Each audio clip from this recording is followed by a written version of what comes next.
lest I become proud after so many and extraordinary revelations. I was given a thorn in my flesh. 14th Sunday in Ordinary Time Reflection. My dear friends, we reflected upon the power of God, power of Jesus over death, sickness, and Sunday before last over the natural forces. And he commanded the authority of Jesus. And today he comes to his own hometown and he was rejected there. So the powerful one is rejected. Power and pain. It is part of our lives. We have to remember. Book of Ezekiel, in the first reading, the way Ezekiel was called. A spirit came upon me as he spoke and kept me standing, and then I heard him speak. So the Spirit of the Lord woke him up, made him stand, and he heard the voice of God. So we are all called by God. God will beckon us in His own time. But then when we are in the Spirit only, we can hear Him. When we are in flesh, we are so much prone into that, we don't have the connection. So in spirit, you're called for what? It's important. Vocation of God is to complete His dream, fulfill His vision, contain His idea, my dear friends. So it is to complete His vision, not to fancy your desire, not to fulfill your wanting. No. God asked Ezekiel to go and preach, prophesy to a people who have rebelled against me. So Ezekiel, a prophet, is a mouthpiece of God. So he speaks the word of God. Word of God in Hebrews chapter 4 verse 12, it is said it's like a double-edged sword. And word of God will pierce the heart. According to Samuel, if you can remember, Simeon said to Mary that he will pierce your heart. So word is not something easy. Word of God is like fire. It consumes you. So apart from Jonah, all the other prophets were rejected, despised by people. Only Jonah, Ninevites only hear Jonah's preaching. All the others rejected. Ninevites were, anyway, they were pagans. So it's a thorn in their heart to preach to a people when they don't listen. I mean, it's terrible. If someone is not listening, still the Lord is asking him to go and prophesy. Prophecy is a word of God which challenges their foundation, which shakes their standards. That's exactly why they despise it. They reject it because they have their own whims and fancies to be completed, fulfilled. So they don't want their frames to be challenged. That is the problem, my dear friends. That is exactly the problem. That when the Lord is asking Ezekiel, He says, now I'm sending you to these defiant and stubborn people to tell them this is the Lord Yahweh's word. So whatever they listen, whether they listen or not, this set of rebels will know there is a prophet among them. Now this is the point. They will know that God exists. They have been challenged. So it's a terrible struggle, my dear friends. When Moses said, I'm a stammerer, I don't know how to speak. Jeremiah said, I'm a youngster. I don't know. I don't want to go.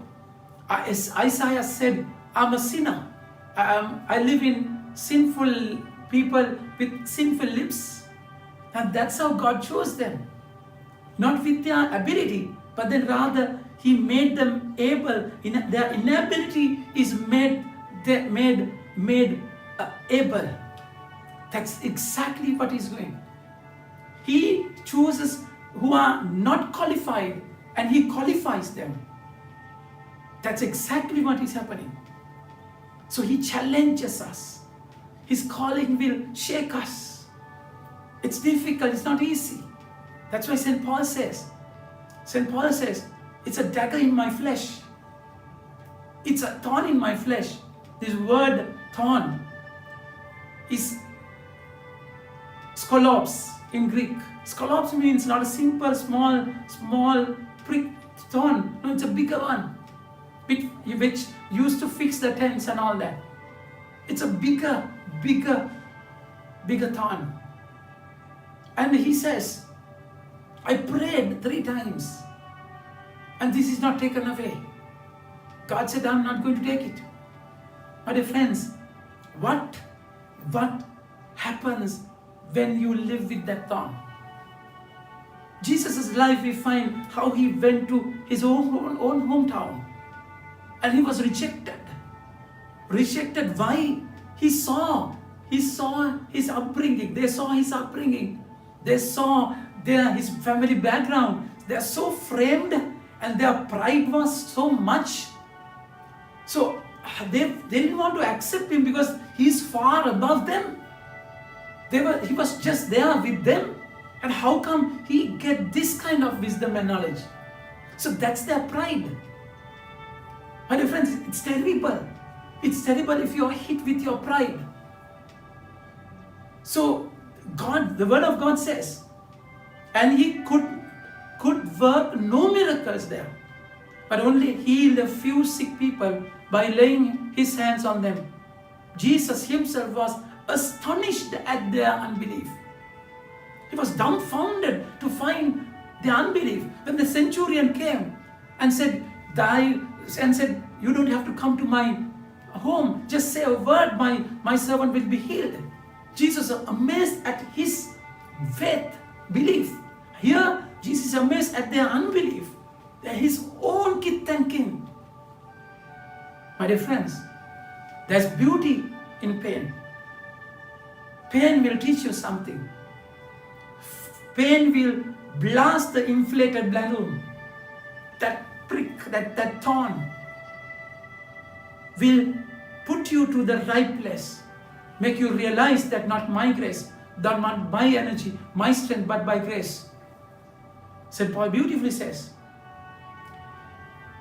however, lest I become proud after so many and extraordinary revelations, I was given a thorn in my flesh, true messenger of Satan to slap me in the face.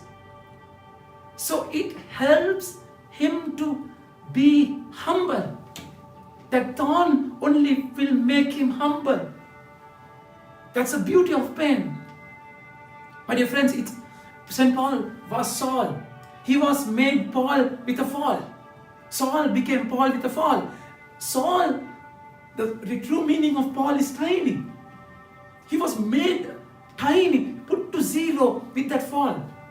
But then, because of the revelations, Satan can again inflate him. Can have a puffed up idea that pride can enter through. That can be spiritual pride rather, yet it is pride. The moment you are hit with pride, it's terrible. Pride goes before all destruction. So this thorn, God says, I'm not going to take that away. It's not sin, remember. It's a struggle. It's a struggle, it's a pain, not sin. God will never allow sin in your life. But then this thorn will teach him something, make him humble. My dear friends, if you have said yes to God, the Lord, definitely you have to go through that pain. Without pain, there is no gain. He will definitely be with you, give you strength. So without fighting with that, open yourself to that grace. He's just there. Romans chapter 5 verse 20, it is said, when there is more sin, there will be more grace. Think about it. Have a nice day. May God bless you.